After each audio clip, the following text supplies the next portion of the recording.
Mateo 6:14-15. Kung pinapatawad ninyo ang mga taong nagkasala sa inyo, patatawarin din kayo ng inyong amang nasa langit. Ngunit kung hindi ninyo sila pinapatawad, hindi rin kayo patatawarin ng Diyos Ama. Delikado pala sa tao ang magtanim ng sama ng loob sa kapwa. Sa simpleng kadahilanan na kapag ang isang tao ay bigla ang kinuha ng Diyos na may sama ng loob sa taong nagkasala sa kanya, at hindi niya ito napapatawad, mamamatay siyang may dala-dalang kasalanan, may naiwan siyang kasalanan sa paglisan niya. Malinaw sa doktrinang nabanggit na kapag hindi nagpatawad ang isang tao sa taong nagkasala sa kanya, hindi rin siya patatawarin ng Diyos sa kanyang kasalanan. Kaya ang mangyayari, dadalin niya ang kasalanan niya sa hukay. Saan man siya naroroon, dala-dala niya ang kasalanang ito. Nakasulat sa Roma 6:23, ang kabayaran ng kasalanan ay kamatayan, at ang kamatayang tinutukoy dito ay ang kamatayang walang hanggan, o eternal death sa wikang Ingles, na may kaakibat na walang hanggang kaparusahan, o eternal punishment. Subalit kung nakapagpatawad naman ang isang tao sa kanyang pagpanaw, walang hanggang kasiyahan, o eternal joy ang tatamasahin niya sa langit. Ang langit ay isang kaharian kung saan ang lahat ng nananahan ay banal at walang kasalanan, kaya't kung hindi nakapagpatawad ang isang tao bago siya nalagutan ng hininga, siguradong hindi langit ang patutunguhan niya. Kaya ang gintong aral dito ay hindi dapat ipinagpapaliban ang pagpapatawad dahil hindi natin alam kung kailan tayo kukunin ng Diyos. Pwedeng sa isang biglaang pagkamatay. At kung sa biglaang pagkamatay ng isang individual, siya ay hindi nakapagpatawad, sarado ang pituan ng langit para sa kanya. Ang kapatawaran ay hindi isang maliit na bagay. Pwede itong maging hadlang sa pagpunta ng isang individual sa langit, at maging hadlang din sa lahat ng taong binabaliwala ang pagpapatawad. Huwag hayaang dalin ang kasalanan sa hukay. Habang ikaw ay nabubuhay pa, huwag nang mag-atubili pa at kaagad-agad ay igawad ito sa taong nararapat. Ito ay babala sa sinuman na huwag isugal ang pagpapatawad at ipagpapaliban pa ito, marapat lang na kaagad itong igawad sa taong nagkasala sa kanya. Ipagpalagay na natin na ang isang individual ay hindi nga nakakagawa ng kasalanan, ngunit sa kanyang biglaang pagpanaw ay may dala siyang sama ng loob at hindi niya napatawad ang taong nagkasala sa kanya. Sarado pa rin ang pintuan ng langit para sa kanya. Dahil nga sa hindi siya nakapagpatawad, hindi rin papatawarin ng Diyos ang kanyang kasalanan, at dadalin niya ang kasalanang ito sa kabilang buhay na pupuntahan niya. Makikita natin na labis na mahalaga ang pagpapatawad. Dahil nga lahat ng tao ay nagkakasala, pinatawad ng ating Panginoong Hesukristo ang ating mga kasalanan, marapat lang na patawarin din natin ang taong nagkasala sa atin. Kung si Kristo na naging tao at namuhay kasama natin ay nakapagpatawad, tayo pa kayang tao lang na nilalang ng Diyos ang hindi makakapagpatawad. Si Kristo na isang perpektong tao, isang taong walang naging kahit anong bahid ng kasalanan ay nakapagpatawad, gaano pa kaya tayo na makasalanan? Kung hindi tayo nagpapatawad, ang ibig sabihin lang nito ay inilalagay natin ang ating sarili na kapantay o kaya'y mas higit pa sa ating Panginoong Hesukristo. Itinuturing natin ang ating sarili na perpekto at walang naging kasalanan. Kung ganito ang mamumutawi sa baluktot na pag-iisip ng isang tao, maling-mali ang ganitong pananaw, at kahit saang anggulo mo tignan ay mali talaga. Maaaring hinihikayat siya ng masamang impluensya sa kanyang maling pananaw at isipang baluktok. Kaya nga tama talaga ang Diyos na kapag hindi nagpatawad ang isang tao, ay hindi rin siya dapat patawarin ng Diyos. Alam naman natin na walang nakasisiguro kung kailan tayo kukunin ng Diyos. Hindi natin alam kung buhay pa tayo bukas o sa makalawa. May mga tao nga na kahit walang sakit ay namamatay sa pagtulog lang at hindi na nagigising pa. Gayon din may mga taong malakas pa at wala rin kahit anong sakit ang namamatay kapag tinamaan ng kidlat. Mayroon din sa ilang aksidente o atake sa puso. Ilan lamang ito sa maraming paraan na gagamitin ng Diyos kung gusto niyang kunin tayo ng biglaan. Ang Diyos ang lumikha ng buhay natin, at siya rin ang may karapatang kunin ito, anumang oras niya na naisin. Paano na lang kung ikaw ay biglang kunin ng Diyos at may kinikimkim kang sama ng loob at hindi pa nakapagpatawad? Kapag nagkagayon, dadalin mo ang kasalanang ito sa hukay. Alam ng Diyos kung ang isang tao ay mailihim na kasalanan na siya lang ang nakakaalam. Ang pangurakot at pandarambong ang pangunahing dahilan kung bakit mabagal ang pag-unlad ng bansang Pilipinas.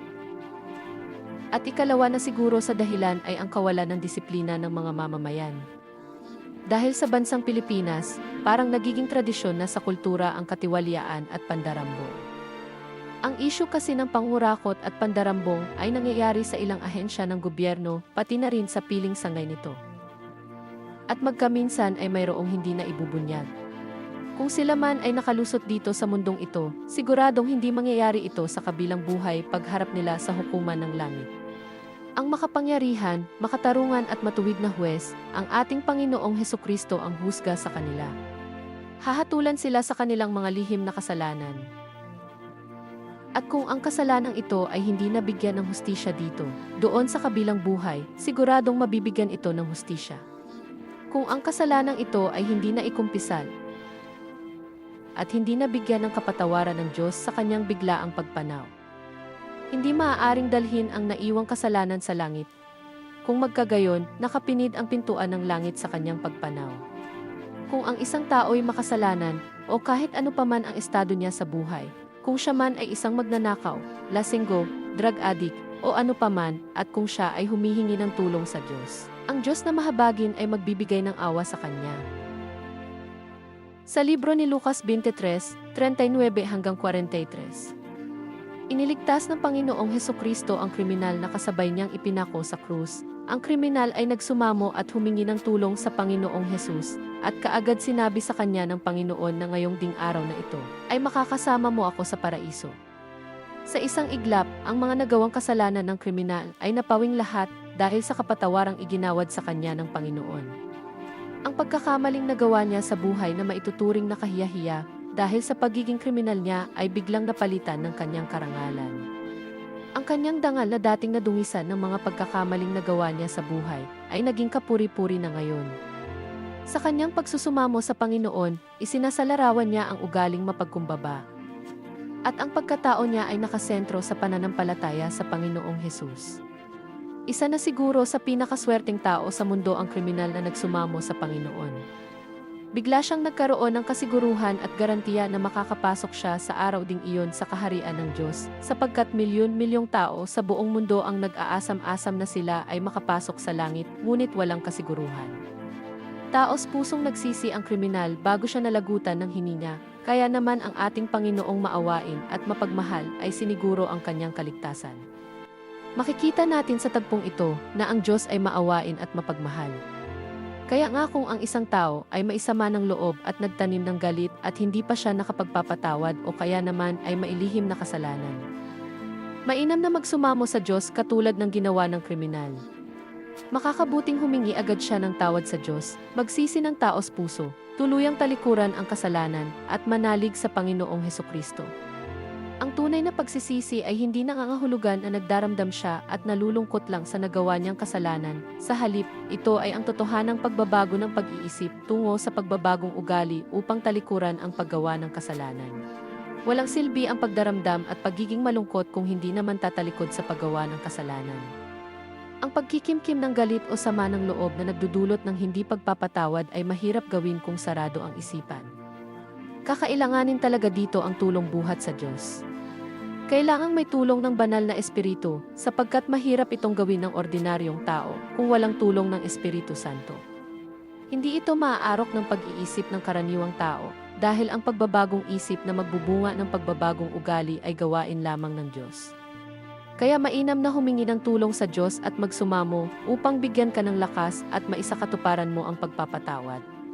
Kaya nga, hindi basta-basta ang pagpapatawad at ito'y mahirap gawin ng sariling pagsisikap.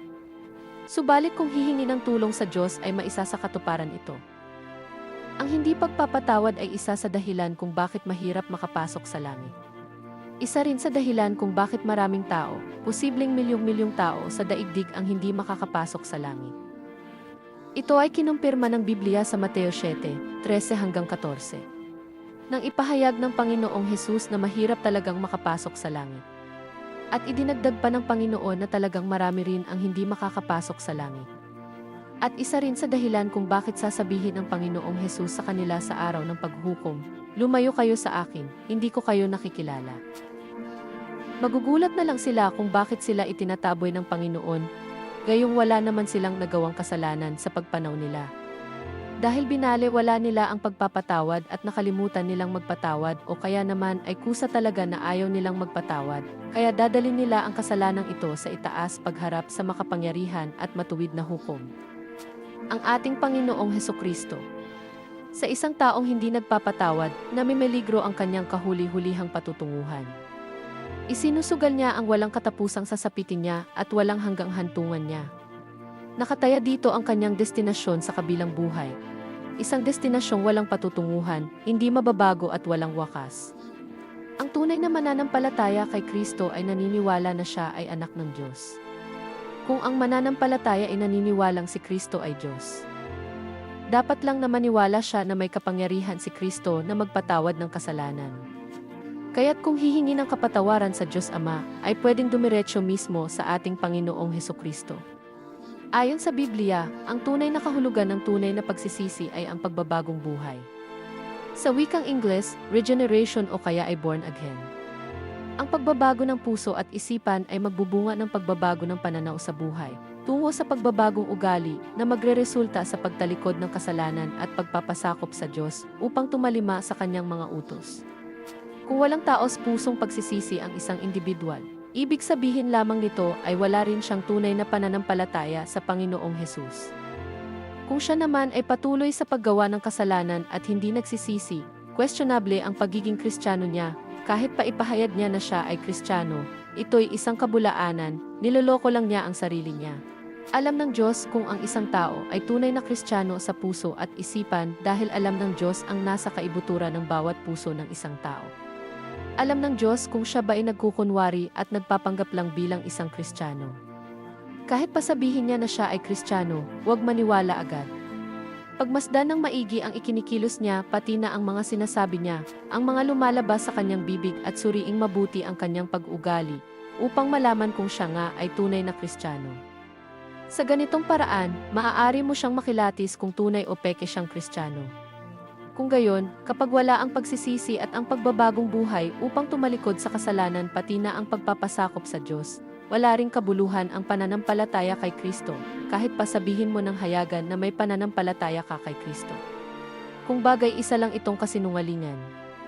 Hindi dapat ipagpalit ang pananampalataya sa mga relihiyosong gawain o kaya ay sa mga relihiyosong ritual o seremonya, o kaya naman ay sa pagpunta sa iba-ibang banal na lugar sa iba't ibang panig ng mundo o ang tinatawag na pilgrimage. Kung wala ang pagsisisi, pagtalikod sa kasalanan, ananalig kay Kristo, walang silbi ang pilgrimage. Malinaw na pag-aaksaya lamang ito ng panahon. At gayon din isa itong uri ng pagwawaldas ng pera, upang ipakita sa madla ang pagiging banal. Kapag nagkaganito, hindi tunay ang pagiging banal at hindi rin ito ang sukatan ng tunay na pananampalataya sapagkat ang pakitang tao ay isang uri ng pagpapaimbabaw o hypocrisy sa Ingles. Pakitang tao upang magmukhang maganda sa labas pero ang laman ng puso ay may kaakibat na masamang ugali. Ganitong-ganito ang sinabi ng Panginoong Hesus sa Mateo 23:27 hanggang 28, at ito ay tungkol sa mga Pariseo, na kung titignan sa labas ay malinis ang pagkatao, ngunit sa loob ng kanilang pagkatao ay puno ng kasalanan. Kaya tinawag sila ng Panginoon na mapagkunwari, sa ibang termino ay ipokrito. O kaya sa modernong termino ay pwede rin sabihing plastic. Ang pagiging mapagkunwari ay isa rin sa dahilan kung bakit mahirap makapasok sa langit ang nakararaming tao sa mundo sa araw ng paghukom. May iba naman na hayagang pinapahayag na Panginoon nila si Kristo sa salita lamang, ngunit hindi naman nagpapasakop sa Kanya. Hindi si Kristo ang naghahari sa buhay nila, aya't wala silang tunay na relasyon kay Kristo. At kung walang tunay na relasyon kay Kristo, natural lamang na ang pagkilos ng isang tao ay hindi magiging makadiyos at hindi magbubunga ng mga mabubuting gawa o ang tinatawag sa Ingles na virtue. Ang kanilang pananampalataya ay walang kaakibat na paggawa, kaya maituturing itong patay na pananampalataya. Malinaw sa mga aral ng Biblia na kapag ang pananampalataya ay walang kasamang paggawa at ito ay nasa isipan lamang at walang pagkilos, ito ay isang patay na pananampalataya. Ang kawalan ng virtue upang ipakita ang tunay na pananampalataya ay isa rin sa dahilan kung bakit mahirap makapasok sa langit ang nakararaming tao sa mundo sa araw ng paghukom. dapat suriing mabuti ang itinuturo ng isang ministro o pastor o pinuno o guro kung ang kanila bang doktrina ay nakatuon sa tanyag na kultura, sikat na pananaw sa mundo, karaniwang tradisyon. Dapat nakasentro ang kanilang ebanghelyo ng kaligtasan sa tunay na pagsisisi, pagbabagong buhay, pagtalikod sa kasalanan, pagtalima at pagpapasakop sa Diyos. At ang pananampalataya sa Panginoong Hesus. Dahil ang mga nabanggit ay mga aral at doktrina mismo na itinuturo ng Biblia. Kung wala ang mga nabanggit, mainam na lisanin na ang denominasyon na inyong kinabibilangan.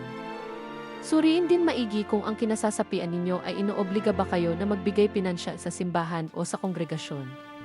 May presyo ba o halaga ng pera na dapat ninyong ilaan sa pagbigay ng tulong pinansyal? Ang mga ganitong patakaran ay kumokontra sa mga aral ng Biblia. Sapagkat sinasabi ng Biblia na ang pagbibigay ng tulong pinansyal ay dapat voluntaryo, kung ano ang kayang ibigay at maluwag sa kalooban, at hindi ito dapat sa pilitan at pinepresyuhan. Kapag ganito, makabubuting lumipat na sa ibang relihiyon sa kadahilanang dapat ay sundin ang itinuturo ng Biblia, at kung ang mga itinuturo ay salungat sa Biblia, konsiderahin ang paglipat sa ibang relihiyon, at mainam na ikonsidera ang pagsapi sa Katoliko. Tinatayang may 1.3 bilyon na Katoliko sa buong mundo. Isa sa kanilang mga polisiya ay ang voluntaryong pagbibigay ng tulong pinansyal sa simbahan, walang sapilitan, hindi pinepresyuhan ang pagbibigay. Nakasentro ang kanilang doktrina at ebanghelyo sa kaligtasan galing sa Panginoong Hesukristo, pagsisisi at pagtalikod sa kasalanan, pagbabagong buhay, pagsunod sa mga utos ng Diyos, at pananampalataya sa Panginoong Hesus.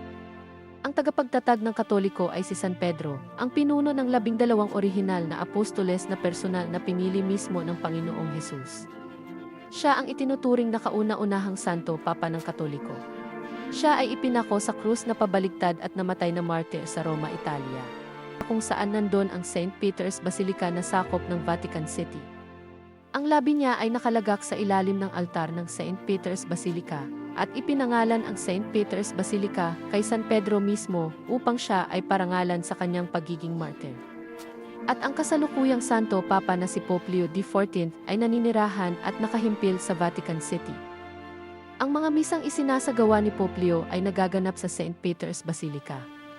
Kaya sa presentasyong ito, nalaman natin ang talagang dapat gawin upang makapasok sa langit.